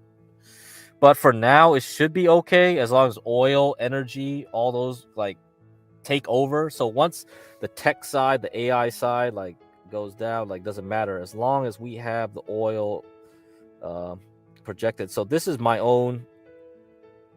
Here's a cycle analysis. So that's why I told you guys to buy UwU. So XOP, 3x leverage is UwU, OILU. Okay, that's pretty much why I told you to get that, like at the beginning of February. It wasn't because of like, oh, I thought we were gonna have war with Iran. That's just a bonus. The truth is like I do expect all this stuff to follow gold. Inflation will pick up, and we should have a pretty easy time riding it. Oil will just rocket up. And if you remember several streams ago, what did I project? $160 a gallon. I mean, not a gallon. $160 a barrel, or 180, something like that, something crazy. But yeah, something's really gonna happen. Something down the line. I don't know when. I don't think this Iran stuff is gonna do it though. It might not even happen, right? But for now, we're safe until the summer. I think we're gonna keep moving up until summer, according to this anyway. So we got plenty of time. Okay, there you go. Okay, what else? Deer.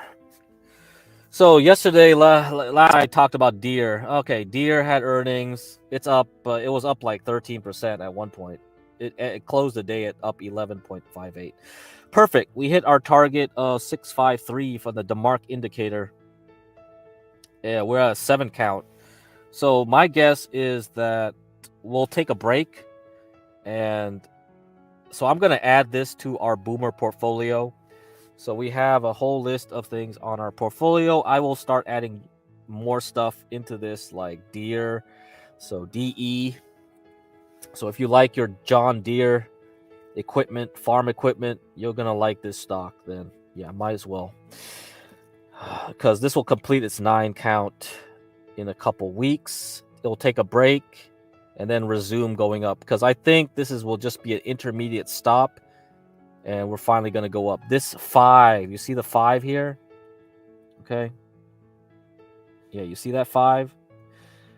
So it doesn't mean it's going to stop there. All right, it doesn't mean it's going to stop there. We are likely to push higher, because usually when you have these counts, you have 0, 1, okay, 1, 2, and then you get 3. 3 almost hit the target it was expected to at 552. You do a 4, and then you do a 5. It doesn't mean it's going to stop here. This 5 can keep going on and on and on up to the next candle, the next bar, the next bar, the next bar. This is a weekly chart, okay? This is many years.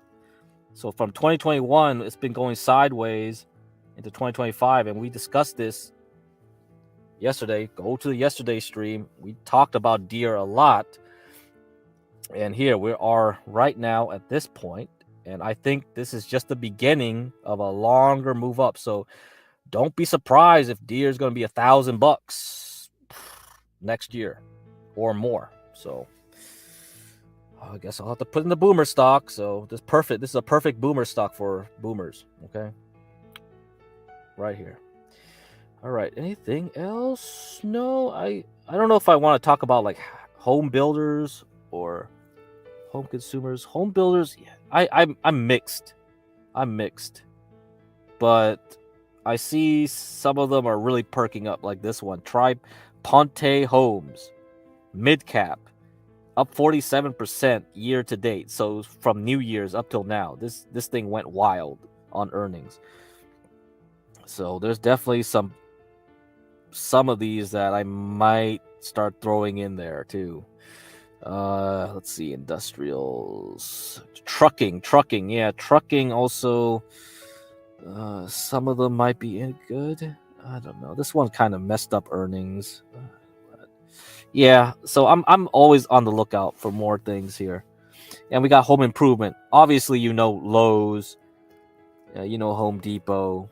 Wayfair crashed today on its earnings, so that no go for that. So this one's kind of bleh, but home builders. Okay, I see something. I see some of these guys. So we might add these to the boomer list. So you see the tickers going across your screen. I'm gonna start adding more, and then we'll move on. Okay, last movie I saw her being was in Oh yeah, Manchester by the Sea. Okay, yeah, I remember that movie now. Okay, yes. Heath Ledger's baby mama. Oh, really? Okay. Actually, I think she was in Spielberg's movie not long ago. Okay, I'll have to look it up.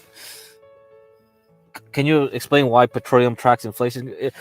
Energy is the cause of inflation, usually. So the root of most inflation starts from energy. Of course, if we go with Milton Friedman's theory, inflation is a monetary phenomenon. That means the Federal Reserve is the reason you have inflation. But let's ignore that and say okay, there's true price discovery. Then energy is what drives it. And what's the biggest energy commodity out there? It's not nuclear, right? It's not solar. It's not wind. It's oil. So, okay. And then after oil, it's natural gas. And then after natural gas, it's coal. But most of the Western nations don't use coal much anymore. So for energy purposes anyway, they'll still use coal to make steel in certain cases. But for the most part, for energy, it's natural gas and oil. So those two. Prince hasn't been arrested in over 400 years. 400 years, huh? How convenient. All right, guys. It's almost 2 hours. I think we're good for the day. Let me see if I want to tease some stuff for you guys with the Boyd stuff. So, I'm going to tease you with some... how about this? I don't think I can do the tax haven stuff. I had some videos with how to do tax shelters with Diego Garcia or something. But here, how about this? How about I end the show with this?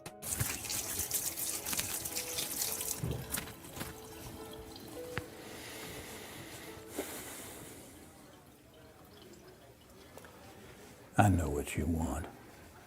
Oh, sure, they may have tried to separate us, but what we have is too strong. It's too powerful. I mean, after all, we shared everything, you and I. I told you my deepest, darkest secrets. I showed you exactly what people are capable of. I shocked you with my honesty, but mostly I challenged you and made you think.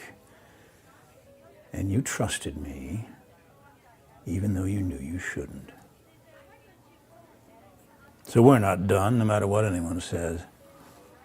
And besides, I know what you want. You want me back. Of course, some believed everything and have just been waiting with bated breath to hear me confess it all. They're just dying to have me declare that everything said is true and that I got what I deserved. Wouldn't that be easy if it was all so simple? Only you and I both know it's never that simple, not in politics and not in life. But you wouldn't believe the worst without evidence, would you? You wouldn't rush to judgments without facts, would you? Did you? No, not you. You're smarter than that. Anyway, all this presumption made for such an unsatisfying ending, and to think it could have been such a memorable send-off. I mean, if you and I have learned nothing else these past years, it's that in life and art, nothing should be off the table. We weren't afraid, not of what we said, and not of what we did, and we're still not afraid. Because I can promise you this. If I didn't pay the price for the things we both know I did do, I'm certainly not going to pay the price for the things I didn't do. Oh, of course, they're going to say I'm being disrespectful, not playing by the rules, like I ever played by anyone's rules before. I never did, and you loved it. Anyhow, despite all the poppycock, the animosity, the headlines, the impeachment without a trial, despite everything, despite even my own death, I feel surprisingly good. And my confidence grows each day that soon enough you will know the full truth. Well, wait a minute. Now that I think of it, you never actually saw me die, did you?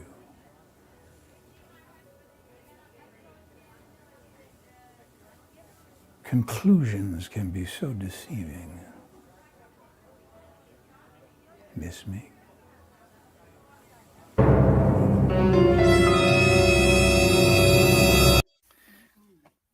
Okay, so when you watch that thing after all the Epstein stuff, do you think that was a reference to Epstein? Like, okay, let me go back here.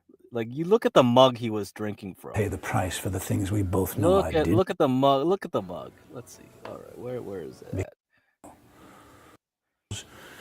You love poppycock, the animosity, despite All right, where is he each day from? that soon enough. All right, here we go. That mug is important. Okay, this was key to the whole conspiracy. What year was this from? This was during the time he got fired from House of Cards. So everything here was in reference to his character, right? Like Underwood. Like, oh, you never see him die. But now, like years later, you look at this. Wait a minute. Was he actually referencing the future with Epstein and all that crap? Was that like the whole thing? Was he making threats that he was going to take down the pedos because they were going after him? It's like, well, if you're going to take me down, I'm going to take all of y'all down. So, like, bro. So if you look at that mug, okay, and I'm going to bring this up. Here. So this is a picture of Ghislaine Maxwell and Kevin Spacey. How about that? And where are they? They're all chilling here. They're just chilling here. Where were they at? Oh man, was this Prince Andrew's little like room? Like, what is going on now? Oh my god, like the whole replies go wild here. And this is the fun part here. The mug.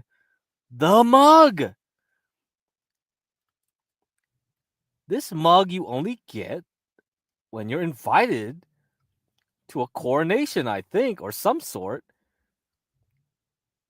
Oh man. Wild, right? Really wild. So, yeah, let your conspiracy juices run here. Because after all this, like all the Epstein stuff, I remembered the whole speech that Kevin made, and I was like, I replayed it in my head and was like, wait a minute. Was that about Frank Underwood from House of Cards, or is this dude just like, or was this really a sly message saying like, I'm gonna get y'all. And Epstein is probably still alive, and it's just like, what the fuck is this guy? Is friends with Epstein or some shit? This guy's too much. Did he just take down Ghislaine and all these other people? Oh, anyway. Okay, let me wrap this up. Let's do some more tweets here.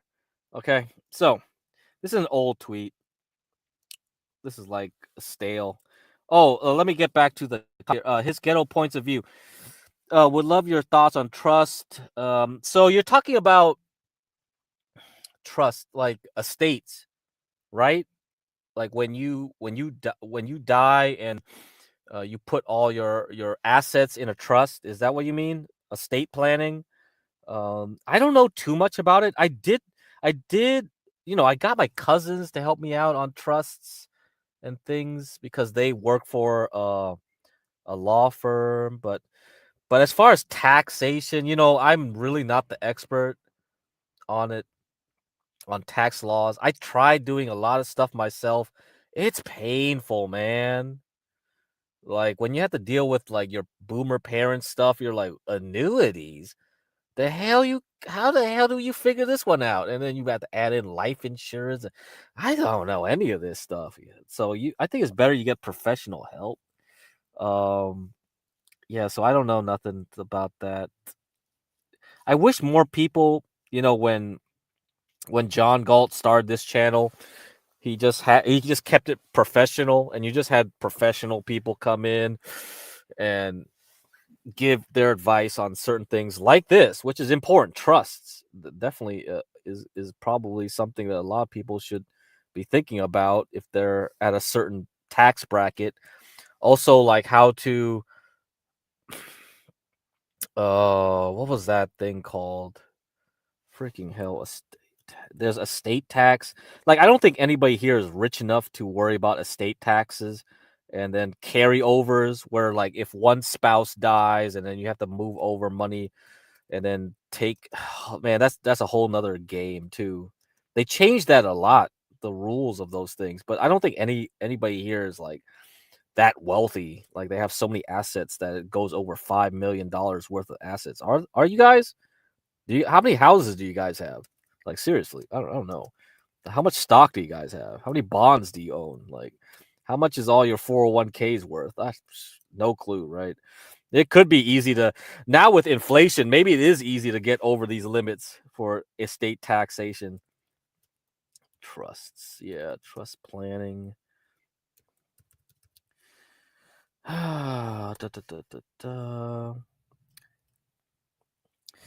Yeah, so most people know about revocable living trust.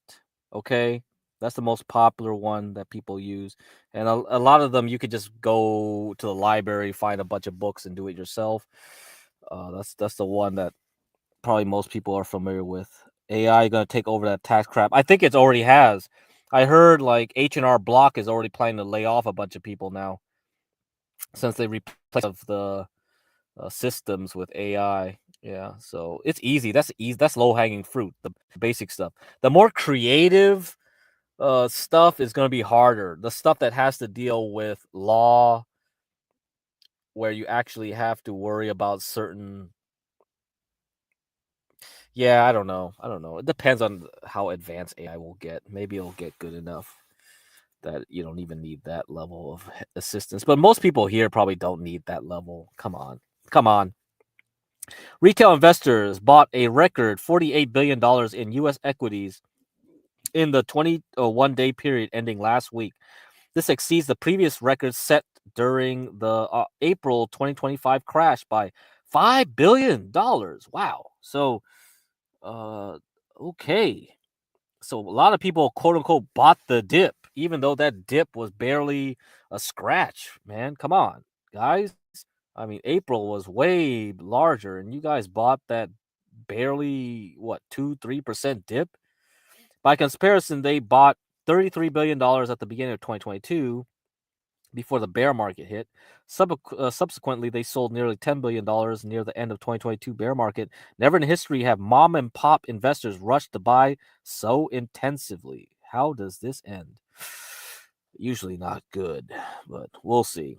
Here's another one. Retail investors are buying U.S. tech stocks at an unprecedented pace. Retail purchases of the software ETF IGV are up to a record $176 billion over the last month. This is more than double the previous peak seen in the late 2024 and 12 times higher than at the beginning of 2026. This also marks one of the most aggressive retail buying in technology stocks since the data began. The surge comes as software stocks dropped 33% from their October 2025 peak and posted their worst January since 2008.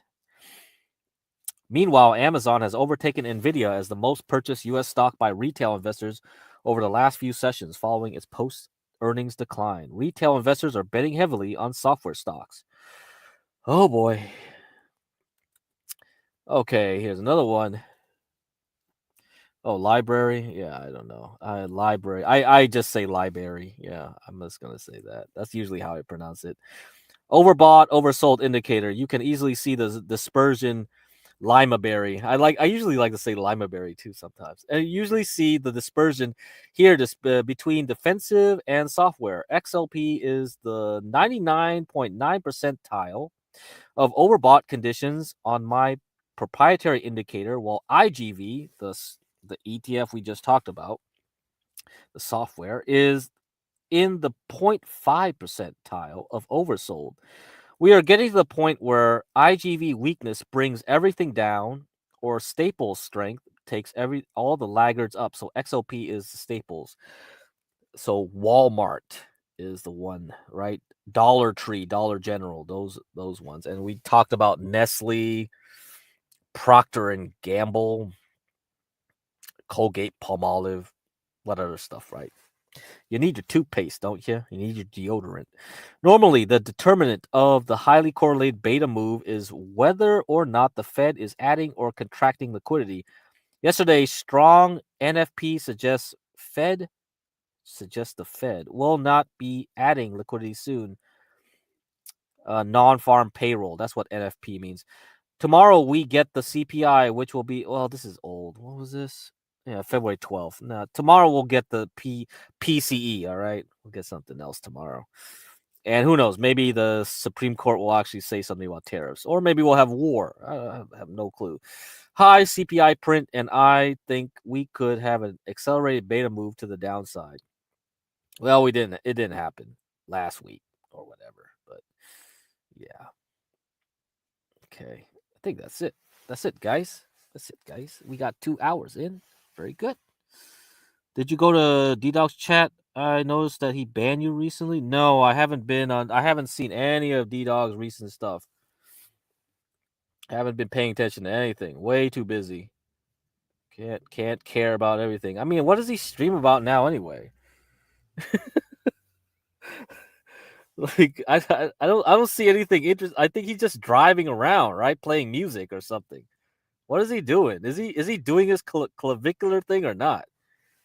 He either does his clavicular thing or like whatever. It's like, bro, we can't be doing this. Either do clavicular or don't do clavicular. I mean, the last thing I know about that thing was he was trying to bug Foreman, right? He was trying to bug Jeremy about collabing. And then all of them basically was like, oh, well, GetCrack will fund you or this and that. And I was like, what the hell? I never said nothing. What? Man, all these assumptions. Everybody assumes something, right? Like, I'm not in contact with any of you guys.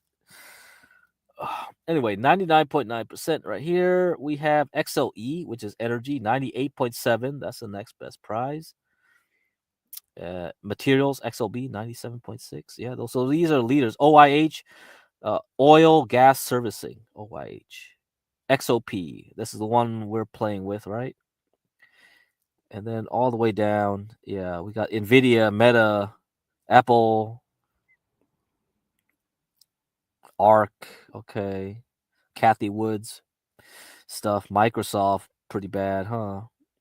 FDN and IGV, those two ETFs. Oh man, shoot, yeah, those are the ones I totally tell you guys, like, hey, these guys suck, and somehow semiconductors is lifting the whole S&P 500. Wild, yeah. Clavicular was on Piers Morgan. Yeah, I heard about that. I heard he was on Piers Morgan. He's moving up. Huh? He's getting more and more exposure. Yeah, I think I downloaded this Letty stream, and Letty was being asked about streaming, and I think a lot of people on Kick kind of had the opinion that if you didn't make it already on Kick, you're kind of at a disadvantage, because I think they're all trying to exit out. Like, they're trying to make as much money as they can this year, and they probably are all getting out because they feel like they don't think the streaming stuff will continue much longer, like the easy money days anyway. So a lot of them might feel like it's not even worth it to do this if Kick keeps paying less and less. Like Ice Poseidon, I think, was whining about the Kick pay so far. So yeah, the noose is tightening. So should I care about this Vitali guy or whoever? Like, who is this?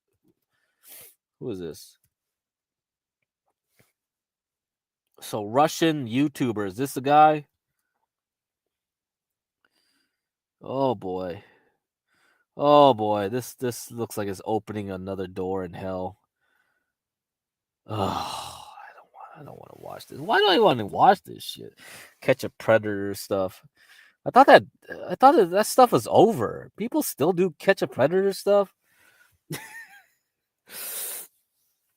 Man, didn't one of those Catch the Predator guys catch one of the big donators, pay pigs for Keno Casino at one point? Was that last year? I remember. Yeah, some big pay pig from Keno Casino got caught up in that. So if they keep doing this Catch a Predator stuff, maybe they'll catch Damius, they'll catch me, right? Too, right? D-Dog said I was a PDF. So, like every pay pig's a PDF apparently. Oh my god. Holy shit. His content was in prison in a third world jail. Can you rewrite that sentence? Who what? Huh? Who's getting imprisoned in the third world jail? I mean, I know that that Sam, what was that? Sam idiot. What the fuck? That British guy who lives in Thailand and was streaming with Letty, and then he fired off a firecracker, and then some girl got hit with it, so she's blinded in one of her eyes, and whatever. I don't know. He got banned from Kick, and I think he's getting sued or something. I don't see him anymore. The guy who made that like content house that failed within 3 days. Merc the Perk was in that one too. Sam Pepper, I think, right? Pepper was it? Yeah, Pepper. Yeah, okay. Confirmed Pepper. Chomo Casino, yeah. Spent months in a Philippine jail. Oh my god, these people. I mean, yeah, I think the streaming stuff is probably gonna die. Honestly, I don't know. Unless we change the game and we get something else. Hopefully TK will do something. I hope he doesn't quit too early. If we can get him to go to Sweden, see Razor Red, that'll be fun. That'll be fun. TK Travel Channel. That will be really good. I mean, him going to the to the Hoover Dam was like really good, really good. I really liked his whole enthusiasm for traveling. Most people with those travel channels, they fake it. He's legit like happy to go see stuff. So I think like when we take him to other places, he'll be so happy. You can't fake that kind of enthusiasm for too long. People will notice, and so he can keep that up. He's got the energy. Yeah, travel with TK. I think that'll be great. He already has his real ID. Not much work to get the passport, and we got it. We got it going. 290 days in a Filipino jail. That sounds like not fun. So there you go. All right. How about this? How about I end it with another little short here? How do you make money as an e-girl? Content, or you're someone who wants to be successful doing spicy content, you do not have to be attractive. You guys, I make 40 to 80K a month on the platform, and I've done it consistently. That's the key. Not just the first month that I opened it up, consistently for almost 5 years now. I'm going to tell you everything you need to do. You can be an average looking girl and be so incredibly successful. This is what you need to do. Number one, you cannot be scared of your family and friends seeing you. If you're scared of that, you're not going to be successful. You have to put content on TikTok, Reels, Twitter, Reddit, everything. But this is what a lot of people do that like makes them the biggest mistake. They don't post content that's real and authentic, and they post too much like sexual content, like lingerie stuff or implied nudes. Like, you want the internet to get to know you as a person and be invested in your life, and then seeing you in your birthday suit ends up being like the fun extra thing. You can't just post a picture of you in lingerie and be like, oh, I'm gonna get so many followers. You're not gonna get any followers from that. You're already giving them the stuff to do you know what with. You have to get them invest in your life. So if you like cooking, if you like cars, if you like skiing, if you like whatever it is that you like, just do that and look kind of cute and then mention that you have it, and that is how you grow a following. I'm telling you guys, I'm like a 6. I'm not that cute, but I'm so successful because A, I'm open about my life, and B, I'm humble, and C, I'm just their internet girlfriend. Like, you just have to be their internet girlfriend. Act the way you would act if you were trying to get your crush to like you on social media. Would you be posting like crazy pictures in lingerie? No, you'd be posting cute things that you would think he thinks is cute. That's exactly the model you use for spicy content. Good luck. Anyway, all right, guys, that's your tip for today. If you want to be e-girl, there you go. Get the simps. 40 G's a month, easy. Man, 40 G's. Oh, why not, right? He's supposed to see Monty too. Well, people say a lot of things.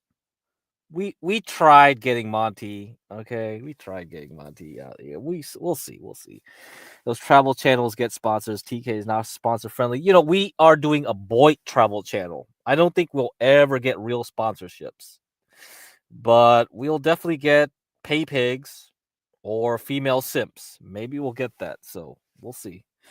This is how the world is work. Are you funding it? Yes, I will fund it. I will also be showing up too. So if he ever does that, yeah, I'll come around and try to wrangle him a little bit, try to keep him on track. Hopefully, until we find like someone willing to go with him, a partner. And otherwise, yeah, I'll come along. I haven't traveled in a long time, so maybe. And I was so sick of travel that actually traveling with a travel buddy that like really hasn't traveled before, who's enthusiastic, is probably right. And we're both the same age, so that probably will be a good match. I mean, I really would not like to travel with someone really young or like super old compared to me. So yeah, I think we'll see. I mean, if we make it to that far, like you guys have to I said, like I would go on cam if John Galt made 10,000 subs, which I knew was like gonna be a hard thing to reach. If we're gonna get TK to that level, it's gonna take a while, right? Too. So first, we gotta have some consistencies met. As if he gets being a good desktop streamer, a decent IRL streamer, and then we'll go from there. And once he gets his passport, we can go from there, because I think there's a lot of potential to go check out these people. I mean, yeah, Razor Red is really interesting, I think. So I don't know. Since you're on Discord, you can check out her Discord community, see if it's cool. I've heard like it's pretty chill over there, like barely any drama. So yeah, we need somebody who's not quote unquote boy, really somebody who can like kind of ease into this exposure. IRL with too many boy characters, you see what happens. It just implodes. So he is the most consistently inconsistent. He's better than Jeremy being at it. Like at least he's putting in the work, He's upgrading his stuff. His mic is working. Come on. Before, his mic was always trash. Every time he came on, his mic would not work. We haven't had that problem so far, right? See? That's an improvement. Not sure TK can hold a solo stream. That's why I have to be there. You see what I mean? If we can't find a replacement, it was supposed to be Jeremy in my mind. Jeremy was supposed to be the one to balance him out. So if you saw Jeremy's stream tonight, Dark Uncle showed up. He basically was saying what I was saying. So that's why you need that. If we can't have someone balance him out, like have someone with low energy to balance his high energy, then I'll have to kind of do that job, I guess. So we'll see. Stephen David is good, but I assume Stephen David has a wife, right? So unless you want what's her face, Fed Up Southern to come in, chat, and always whine and say like, Stephen David, you meth head, why don't you go? Why don't you back with your wife or something like that? And yeah, I don't know. Go ask Fed Up Southern. She was on there like talking mad shit about Stephen David. I was like, he's a meth head too? He's a what? He has a wife? Huh? Like, all you guys know way too much about each other on Discord, man. All these boy streamers have a full-time yeah, you need that. All right. Anyhow, be sure to watch, check out Universal Jones and Napstar's channel, okay? Because we will have a stream on Napstars. Let me put the date in that damn thing. Fuck, I didn't put a date on it. February 21st. Saturday, 1:30 p.m. Eastern.